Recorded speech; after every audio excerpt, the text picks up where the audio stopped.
If you work in corporate, here are 5 things you need to know. 1, done is better than perfect.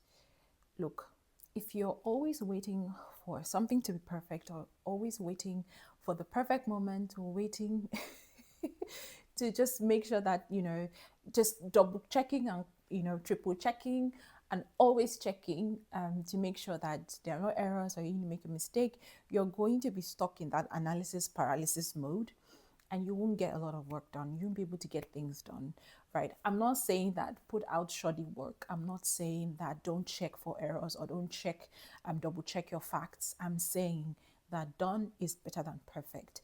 You're better off getting things done and iterating as you go and making updates as you go than just being stuck in that loop of analysis paralysis. Number 2, learn how to communicate. Now, communication is not just about what you say, it's also about how you say it. And in the corporate world, as much as written communication is important and verbal communication is important, non-verbal communication is really important. And I think that a lot of times we tend to focus on the written part of it and maybe also the verbal part of it, that we often neglect the non-verbal part of it.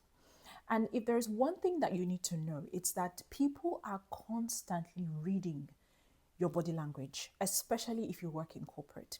So your mouth can be saying one thing, but your body is saying something else. And body language, believe it or not, speaks very loud. So you have to learn to pay attention to nonverbal cues, pay attention to, your face, especially if you have a face like me that has subtitles. you know so yeah, work on your written communication. Of course, you should be able to write complete sentences, logical sentences. That's like that's essential. Also work on your verbal communication skills, being able to speak clearly, articulate clearly, but please pay attention to your body language. When you know how you use your hands, how you use your eyes. These things are really important.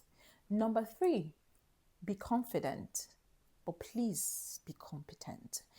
Now, I know that confidence is an essential ingredient for any walk of life, whether you're in corporate, whatever it is that you do, confidence is essential.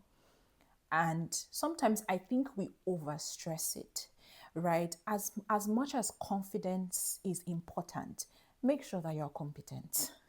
It just reminds me